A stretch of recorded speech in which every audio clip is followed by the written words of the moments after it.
झाला, जयाने सदा वासनामात केला, जयाचे मुखी सदा नाम कीर्ती. नमस्कार माझा श्री ब्रह्मचैतन्य मूर्ती, ध्यानमूलं गुरुमूर्ती, पूजामूलं गुरुपदं, मंत्रमूलं गुरु, मोक्षमूलं गुरु कृपा. श्रीराम समर्थ की जय. धरंधर सीतापती रघुवीर राधा गोविंद, राधा गोविंद. रघुमाई पांडुरंग, राधा गोविंद. रघुमाई पांडुरंग.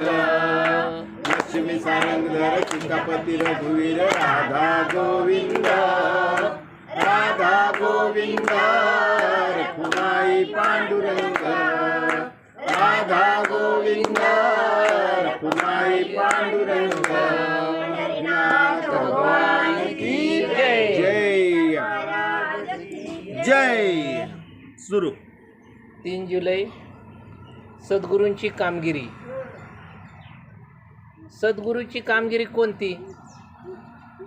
आरशावर धूळ पडले असते ती बाजूला सारायला सद्गुरू सांगतात.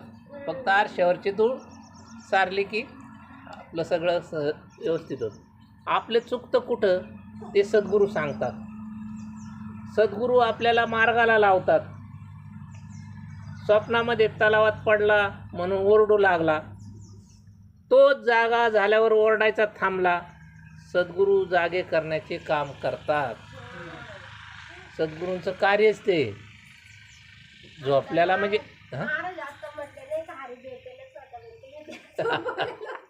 सद्गुरू काय करतात, आपल्याला जाग करायचं काम करतात. कारण आपण संध्याकाळी झोपल्यानंतर काय होतं, आपण झोपल्यानंतर आपलं एक काय होतं, रोजचा मृत्यू आहे बरं का, रोजचा संध्याकाळी मृत्यू आहे. आणि जाग करतात नाही, सकाळी आपल्याला जे पुनर्जन्म होतो ना ते सद्गुरू करतात. रात्री आपल्याला कोण सांभाळतं, आपला श्वास कोण घेतं? रात्रभर आपण झोपल्यानंतर आपल्याला काय कळतं का काय होतं, पण आपली चिंता कोणाला असते? सद्गुरूला असतात. म्हणजे सद्गुरू कधीच झोपत नसतात बरं का, हमेशा आपल्या पाठीशी असतात.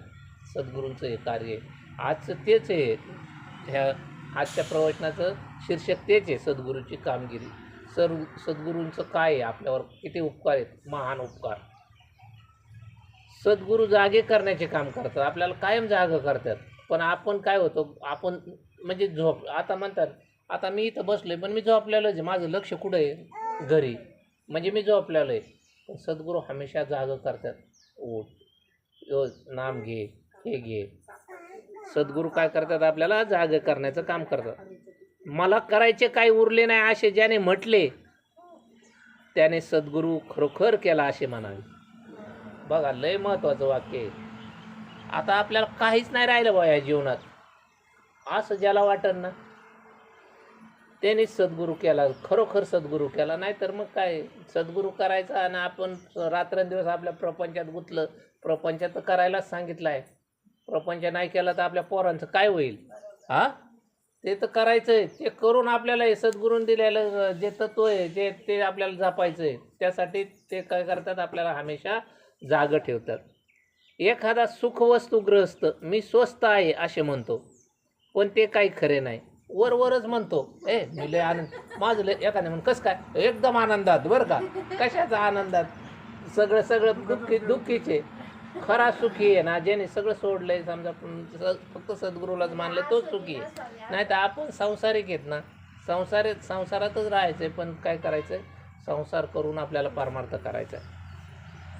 मी स्वस्त आहे असे म्हणतो, पण ते काही खरे नाही. मन जोवर गिरक्या मारते तोपर्यंत स्वस्त आहे असे नाही म्हणता येणार. आपलं मन किती चंचल आहे. ते मन मीच करी माझ्या हृदयी भजनी, माझ्या हृदयी भजनी, माझ्या भजनी प्रेम. आणि मग सर्वत्र नमस्कार. म्हणजे हे मनाचं बघा ना, माऊलीने मी सांगितलेलं आहे का नाही, माझ्या भजनातच काय कर, हे कर. आणि मग काय होईल, तू फक्त मला तुझं मन दे बा. तुझं मन मला दे, बाकी काही नको. शिष्याच्या भावनाच गुरुला गुरुपद देतात. शिष्याच्या भाव सांगितलाय बरं का. भाव म्हणजे निष्ठा, प्रेम, बाकी काही नाही लागत सद्गुरूला. सद्गुरूला काय लागतं? फक्त तुमचा भाव लागतो, व्यवस्थित तुमचा भाव पाहिजे, निष्ठा पाहिजे, विश्वास पाहिजे. परमार्थात सगळ्यात महत्त्वाचा विश्वास, भाव, निष्ठा. जो शरण जातो त्याचा कार्यभार सद्गुरू उचलतो बरं का. तुम्ही फक्त शरण जा, ऑटोमॅटिक सगळं काम कसं होईल ते तुम्हाला कळणार पण नाही. शेतातला असो, कसं प्रपंचातला असू द्या, घरातला असू द्या, कसलं बी असू द्या, तुम्ही फक्त सद्गुरूला फक्त शरण गेलं ना, आपलं काम फक्त आहे शरण जाणं, भाव देणं, निष्ठा ठेवणं, विश्वास ठेवणं. सद्गुरूंनी दिलेल्या वचनावर बिलकुल विश्वास ठेवायचा. ज्याचा विश्वास नाही ना, तो कधीच परमार्थात यशस्वी होऊ शकत नाही. विश्वास नसला की म्हणजे त्याला काहीतरी आपले दोन मन आहेत. एक आतलं मन वेगळं म्हणतं, वरचं मन वेगळं म्हणतं. ते म्हणतं परमार्थ कर, एक म्हणतं काय करायचं कोणाचं चांगलं जा. म्हणजे आपला विश्वास नाही. ज्यांनी सद्गुरूवर विश्वास ठेवला ना, सगळा बोज आहे ना, सगळं सद्गुरू उचलीत असतात आपलं. त्याचा कार्यभार सद्गुरू उचलतो. ज्याची दृष्टी रामरूप झाली तो खरा गुरु. आता गुरु आहेत बघा ना कसे आहेत. म्हणजे आपले दादांचे तर विचारूच नका. म्हणजे आनारते महाराज आहे का नाही, भाऊ आपले इथं बसल्यात. आता त्यांचंच खरं आपल्याला काय येतं आहे, पण आता त्यांचंच बसा म्हणलं की बसावं लागतंय. आणि आता काय आपण फक्त वाचून दाखवते, आपल्याला काय येतं आहे. हां, जे चिरकाल टिकते ते गुरुपद समजावे. बघा बरं का, चिरकाल टिकतं आणि काय लगेच क्षणात संपतं ना. पण ही जी गुरुपद अखंड कशाला समजायला सांगलं, जे चिरकाल टिकतंय. आता हे आपल्याला दिलेलं तत्व आहे, हे कधी काही झालं तरी संपणार आहे का? चिरकालच आहे नाही हे गुरुपद. बघा बरं का, खरोखर सद्गुरू म्हणजे मूर्तिमंत नामच होय. सद्गुरू म्हणजे नामच. नाम म्हणजे संत, संत म्हणजे देव आहे का नाही. म्हणजे नाम म्हणजे हे सद्गुरू सांगितले, संतच सांगितले, देवच सांगितले. नाम हे नव्हे, देवच आहे. आपल्याला जे नाम भेटले ना, म्हणजे ती वेगळं नाही. संत, नाम आणि देव वेगळं नाही. गुरुने सांगितलेले अक्षरशः पाळणे हेच खरे साधन. जे गुरुने सांगितले ना आपल्याला, ज्यावेळेस अनुग्रह देताना आपल्याला काहीतरी सांगतात चार गोष्टी, त्याला कधीच म्हणजे तडा नाही जाऊन द्यायचा. 4 गोष्टीला थोडंसं काय करा, थोडंसं नाही झालं कामात परमार्थात चालेल, पण ते 4 गोष्टी म्हणजे आपण थोड्याशा पाळायच्या. म्हणजे काय होतं, आपल्या सद्गुरूला बी काय होतं बटा लागत नाही. किंवा आपल्या पुरा संप्रदाय, सद्गुरू म्हणजे आता ते संप्रदायातलेच आले ना सगळ्यात मुख्य, मग त्यांना बी नाही. मग सद्गुरूला जर बट्टा लागला तर संप्रदायाला बट्टा लागू शकतो. त्यासाठी आपण काय करायचं, सद्गुरूंनी जे सांगितलेले आहे ना ते अक्षरशः पाळायचं आहे सांगितलं आहे, हेच खरं साधन सांगितलं आहे. आणि नाम घेणं तर ते लय महत्त्वाचं आहे. नाम तर घ्यायचंच. म्हणजे आता तुम्ही म्हणता हे म्हणला की नाम नका घेऊ पण हे पाळा, म्हणजे तसं नाही. नाम तर लय जरुरी आहे. त्यांनी जे तत्व सांगितले, संत कुणालाही देहाने कायमचे लाभले नाहीत. कोणालाच लाभलं नाही देहाने.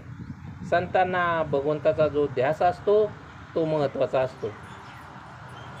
ध्यास पाहिजे, ध्यास. पुष्कळांना संताची गाठ पडते. आता किती लोक आहेत, पण ते काय सगळे सुधारतात का? संताची गाठ पडते ना, पण नाही. त्याच्यातले 5% फक्त कितीतरी अनुग्रह घेतलेले, प्रबोध घेतलेले पाहिल्यात, वायाला गेलेले. म्हणजे सगळे नाही टिकू शकत त्याला. म्हणजे आणि आपण लय भाग्यवान आहेत, आपल्याला हे संत भेटले, नाम भेटलं, सगळं भेटलं. म्हणजे आपण किती भाग्याचे आहेत, लय भाग्याचे आहेत. पुष्कळांना संताची गाठ पडते, परंतु सत्संगाचं महत्त्व न कळल्यामुळे बहुतेकांना त्याच्यापासून जो व्हायला पाहिजे तो फायदा होत नाही. गाठ तर पडती पण त्यांचा फायदा होत नाही, कारण सत्संगीचं महत्त्वच नाही. संत संगतीचे काय सांगू सुख, आपण पारिखे नाही जेते. म्हणजे साधू थोर जाणार सांगितलं त्या अभंगात. साधू थोर जाणार, साधू थोर जाणार, साधू थोर जाणार कलियुग. संत संगतीचं महत्त्वच नाही कळालं कोणाला. म्हणजे कळतंय सगळ्यांना असं नाही. आता आमच्यासारखे थोडी येडे असते त्यांना नाही कळत, पण असे भाग्यवान आहेत की असे आहेत की काही तर बघा ना. म्हणजे की तुमचं सुरेगाव झालं, एक पारव झालं, लय भाग्यवान आहेत, लय इकडं आल्यावर असं वाटतं की 2-4 दिवस राहावा बरं का. पण घरचं बी थोडंसं म्हणतात ना, तिकडं बी थोडंसं माणूस फोन करतोच ना घरी, आहे का नाही.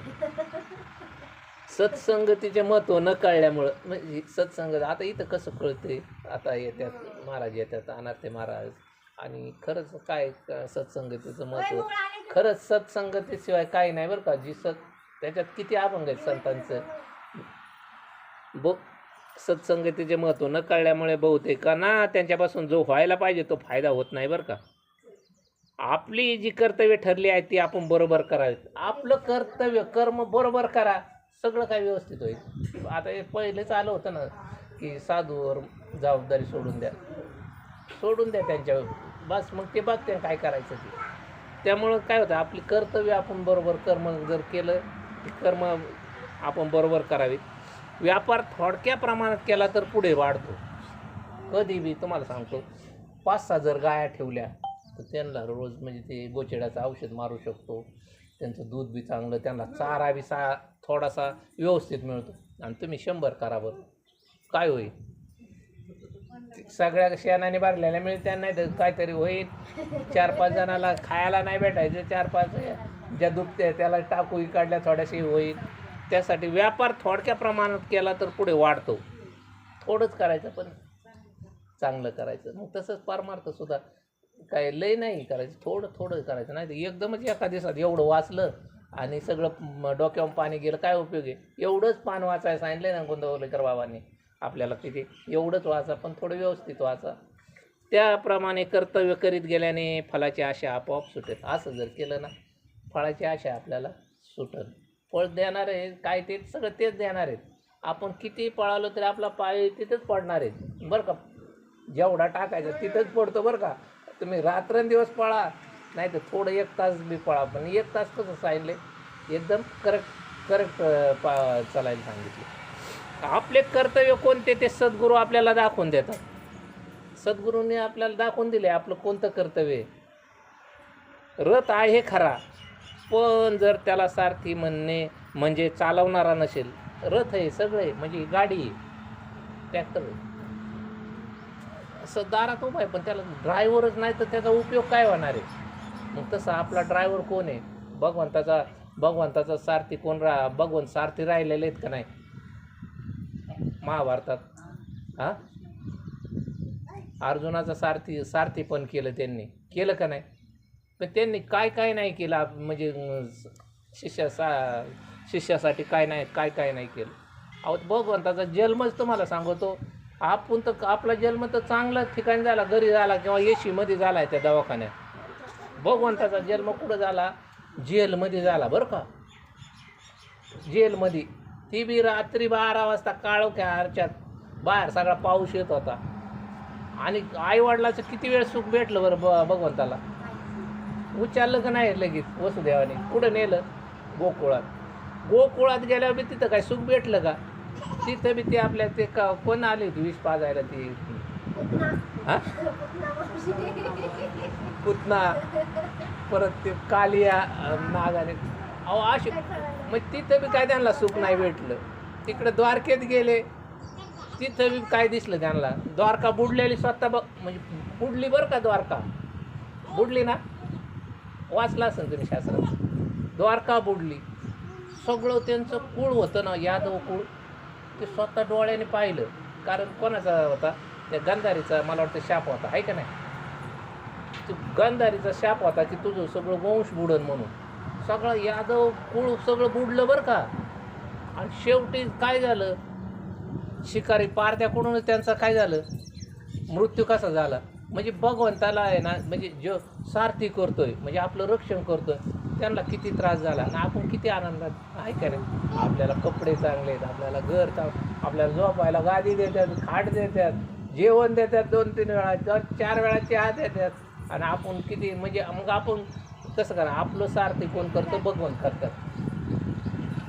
आपल्याला दाखवून देतात रथ आहे खरा, पण त्याला सारथी म्हणजे चालवणारा नसेल तर रथ कुठेतरी जाईल. केवळ गाडी माझी आहे म्हणून ती मालकाला चालवता येणार नाही.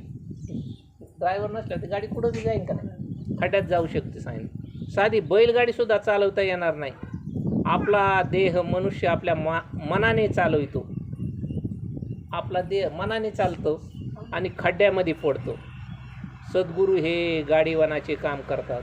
सद्गुरू म्हणजेच भगवान बरं का, म्हणजे हे सारथी आहेत आपले, म्हणजे सारथीचं काम करतात. मग आणि आपण काय करतो, ते जर सारथी करीत असले, गाडी चालवत असले ना, माग आता सारथी करतात पुढं, मी मागं झोपवतो कावा माग 4-4 तास बरं का, लांब जर असलं ना ते पाडेगाववरून येताना म्हणजे सारथी गाडी चालवते, मग आपल्याला का म्हणजे भगवंतच गाडी चालवतात ना, आणि आपण काय करतो, आरामशीर मागं झोपवतो. बिनधास्त असतं का नसतं. सद्गुरू हे गाडीवानाचे काम करतात, म्हणजे ड्रायव्हरचं काम करतात बरं का, आणि आपण काय आरामशीर मागं काय झोपा, काय करा, इकडं बघा तिकडं बघा, आहे का काय ते. पण जे आपण जर पुढं बसलो आणि सद्गुरू जर मागं असला तरी भीती नाही, तसं नाही बरं का. सद्गुरूसारखा असता पाठी राखा, आहे का नाही. ते जर पाठीमागं असल्यावर काय भीतीच नाही. फक्त काय पाहिजे, याच्या सांगितलं ना, विश्वास पाहिजे, भरोसा पाहिजे त्यांच्यावर, मग सगळं ओझं त्यांच्यावर टाका. सद्गुरू हे गाडीवानाचे काम करतात आणि आपल्या देहरूपी गाडीला योग्य रस्त्यावरून नेतात. म्हणजे ह्या स्टेशनवरून त्या स्टेशनवर पोहोचायचं काम सद्गुरू कसे करतात, एकदम राईट फाईट करतात. ते काहीच पुढंच नाही. आपण काही करा, झोपा, काही करा, फक्त झोपतसुद्धा आपण थोडंसं सद्गुरूंनी सांगितलेलं काहीतरी करायला पाहिजे. आपण नेहमी भगवंताच्या अनुसंधानात मग्न असावे. आपण काय करावं, झोपला तरी चालेल, तर काय होणार, अनुसंधानात म्हणजे भगवंताचं नाम चालू पाहिजे, अनुसंधानात मग्न पाहिजे. आणि गाडीवानावर विश्वास ठेवून निर्धास्त असावे. ऐका, त्यांच्या विश्वास असला, आता सांगितलं, विश्वास, निष्ठा, प्रेम, भाव. भावाचा लय भुकेलेला आहे बरं का. बाकी त्यांना काय नाही लागत. तुम्ही फक्त एक पान आणि फूल जरी अर्पण केलं की बस, देवाला बाकी नाही लागत. म्हणजे फक्त भाव लागतोय. अनुसंधानात मग्न असावे आणि गाडीवानावर विश्वास ठेवून निर्धास्त असावे, मग कसलाच धोका उरणार नाही. आपल्या नशिबात जेवढे मिळायचे असेल तेवढेच आपल्याला मिळणार. बघा, नशिबात आहे ना, समय से पहिले भाग्य से आधी किसी को कुछ नहीं मिलने वाला, बरं का. म्हणजे तुम्ही किती बी आतबा काही करा, तर ज्या वेळेस वेळ येईल, अय्यो अय्यो अय्यो, त्यामुळं तुम्ही किती बी करा. आता याच्या अगोदरच आपण बोलला, आपला पाऊल किती टाका, रात्रंदिवस तिथंच पडणार आहे. म्हणजे थोडकंच करायला सांगितले भगवंतानी, पण चांगलं करायला सांगितले, अनुसंधानात राहायला सांगितले. आणि तुम्हाला काय होईल, जेवढं नशिबात आहे तेवढंच मिळणार आहे. नाही तर आपण म्हणतो तिच्या आईला आपल्या नशिबात, तुझ्या नशिबात ते जेवढं लिहिलेलं आहे, सगळं प्रारब्ध लिहिलेलं आहे. आता आपला सुदामा 18 विश्व दारिद्र्य होतं का नव्हतं. मग दोघं एका गुरुकुलात भगवंत आणि ते एका गुरुकुलात होते का नव्हते, शिकत होते, दोस्ती होती, सगळं होतं. पण त्यांचं दारिद्र्य पण तरी भगवंताच्या हातात आहे बरं का. ज्यावेळेस ते आलते ना तिकून कृष्णाच्या भेटीला भगवंताच्या, त्यावेळेस त्यांनी काय केलं, त्यांचा पाय बी धुवून सगळं काय गंध लावला ना, गंध लावला, अशा रेषा वाढल्या, म्हणजे या प्रारब्धाच्या रेषा त्यांनी पुसून काढल्या होत्या. पण जाताना त्याला ते फाटकेच कपडे दिले, सुदामाला सगळं दिलं. ते म्हणलं अरे काहीच नाही दिलं. ज्यावेळेस त्यांच्या नगरीत गेले ना, सुदामाच्या नगरीत, त्या शिववर गेल्यानंतर त्यांना सगळं सोन्याची म्हणजे संत संगतीचं काय आहे, संत संगती म्हणजे संतांची थोडी संगत लागली, फक्त स्पर्श झाला, गंध लावला, म्हणजे इथल्या काय केल्या, प्रारब्धाच्या रेषा भगवंताने पुसून काढल्या होत्या. आपल्या नशिबात जेवढं मिळायचं आहे ना तेवढंच मिळणार, अशी वृत्ती बनवून आपले हवे पण कमी होईल. हवे पण कमी होईल. नामदेव इकडे या.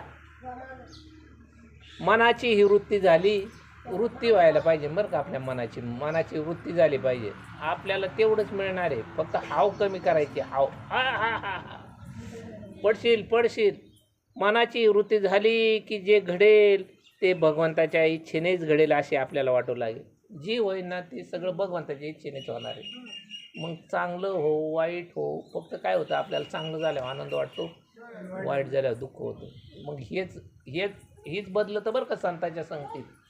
संतांच्या संगतीत आलं की हेच होतं की चांगलं झालं तरी माणसाला आनंद होतो, वाईट झालं, चांगलं झालं तर ते भगवंताच्या सद्गुरूच्या कृपेने, वाईट झालं तर आपलं प्रारब्ध समजा एखादं काम नाहीच व्यवस्थित झालं, समजायचं आपलं काहीतरी प्रारब्ध आडवं येते. चांगलं झालं तर सद्गुरूंची कृपा, सद्गुरूच्या कृपेनेच झालं. आणि वाईट झालं की समजायचं आपलं काहीतरी दोष आडवा येतोय, प्रारब्ध आडवं येते. असे जे घडेल ते भगवंताच्या इच्छेनेच घडेल असे आपल्याला वाटू लागेल. असे वाटू लागले की समाधान चालत घरी येईल. असं जर झाली ना वृत्ती, मग बघा सुख आणि समाधान, सुखातच समाधान आहे. मग सुखात समाधान कसं आहे, मग ते आपल्या घरी असं आपल्याला वाटतं की बुवा अशी वृत्ती झाल्यावर आपल्याला हे खरं ज्ञान प्राप्त होईल. सुख समाधान सगळं आपल्याजवळच आहे. तुझं आहे, तुझं पाशी परी तुझा आगा चुकलास फक्त घ्यायचं, तू चुकतोय. नाही तर सुख आणि समाधान आपल्यातच आहे बरं का. घ्यायचं का नाही हे आपण स्वतः ठरवायचं. मग काय त्याचं सांगितलेलं आहे, म्हणजे सद्गुरूंवर काय करायचं, सगळा भार सोडून द्यायचा, सगळं ओझं सद्गुरूवर ठेवायचं. पण हे सगळे होण्यासाठी आपल्या अंतःकरणाची शुद्धता हा पाय. आपलं हे सगळं होण्यासाठी काय, आपलं अंतःकरण शुद्ध पाहिजे. अंतःकरण शुद्ध नाही, वरून मग आपण लाय लावलाय, लक्ष लावलाय, एकदम कडक घातलंय, पण आतलंच गाणे तर कधीच हे होऊ शकत नाही. त्यासाठी सगळ्यात महत्त्वाचं सांगितलं अंतःकरण शुद्ध. अंतःकरण शुद्ध होण्यासाठीच हा अनुग्रह आहे बरं का. कोणता? आता हे तुम्हाला जे नाम मिळाले ना, हे अंतःकरण शुद्धीचा सगळं आहे. आणि नाम हे अंतःकरण शुद्धी झाल्यानंतर सद्गुरू तुम्हाला पुढचं प्रबोध ज्यावेळेस देतात ना, त्या दिवशीपासून तुमचा परमार्थ सुरू होतो. म्हणजे नाही तर काय म्हणतं, मला अनुभव भेटला, मी महाराज झालो. आता आमच्यासारखं 2 ओळी वाचून, आता हे गोंदवलेकर बाबांचंच वाचून दाखवलं, आता मी महाराज समजायचं का? अरे बाबा तुला काय येतं आहे, आता हे वाचून दाखवलं तू ते महाराजांचं, आहे का नाही? म्हणजे असा अहंकार नाही झाला पाहिजे, अभिमान नाही. परमार्थात तर ही 2-3 गोष्टी तर लय घातक आहेत. कोणतं? ज्ञान. जर हे असं ज्ञान जर थोडंसं कीर्तन करता आलं किंवा थोडंसं प्रवचन करता आलं चांगलं, तर त्याला अहंकार अभिमान येतो बरं का. आणि मग तो वायाला जातो. अहंकार नडेला तो कामाने वाया गेला. म्हणजे सगळ्यात परमार्थात घातक हे 2-3 वस्तू, अहंकार, अभिमान. मग अहंकारामुळेच आणि ह्यामुळेच क्रोध येतो. म्हणजे हे षड्विकार आहेत ना, की ह्या 2 अहंकार आणि अभिमान. म्हणजे लय ज्ञान कोणतं व्हायला पाहिजे? अंतर्ज्ञान व्हायला पाहिजे बरं का. नाही तर हे काय वाचून दाखवायचं, हे काय ज्ञान, याला ज्ञान नाही म्हणत. खरं ज्ञान आतून प्रकट झालं पाहिजे. आत्मज्ञान, ह्या ज्ञानाला महत्त्व नाही. आत्मज्ञान कधी व्हायला जाणार नाही. हे ज्ञानाने कधी कधी अहंकार येतो. हे कारण ही जागा व्यासपीठ म्हणजे फार म्हणजे चांगलं आहे हे. म्हणजे नारदांची गादी सांगितलेली हे काय, परंतु इथं काय झालं पाहिजे, इथं बसल्यानंतर थोडंसं तेव्हा 2 गोष्टीपासून, मी कोण आहे, अरे तू कोण आहे, तुला क्षणात तुझा श्वास कोण घेतो आहे, मोजून दिलेलं आहे, सगळं काय दिलेलं आहे, सगळं काय. आता खालचं बरं का, सगळ्यात महत्त्वाचं खालची ओळ सगळ्यात सारांश दिलेला असतो. एक ओळ खाली सगळ्यात एक, संत चरणी विश्वास त्याने भगवंत जोडला खास. जय बरं का. संत चरणी विश्वास त्याने भगवंत जोडला खास. आता आपण प्रवचनात सांगितलंच, सगळ्यात महत्त्वाचं काय सांगितलं तर विश्वास आहे ना. मग संताच्या चरणी फक्त विश्वास ठेवा सांगितलं आहे. हे सगळ्या पुऱ्या प्रवचनाचं खालची सारांश आहे. संत चरणी विश्वास त्याने भगवंत जोडला खास. आणि मग त्याने काय होईल, जर विश्वास ठेवला नसेल तर त्यांच्यावर भार ठेवला, विश्वास ठेवला, निष्ठा ठेवली, सगळं काय, त्याने भगवंत जोडला खास. म्हणजे भगवंत 100% जोडला जातो. पुंडलिकावर सांगता हो, सांगता सारखं होय हो. ते गाडीवाल्याचे तुम्ही काय करा. नाही भाऊ, केवलम तुमचं थोडंसं महत्त्वाचं. एकं नित्यं विमलमचलं सर्वादि साक्षीभूतं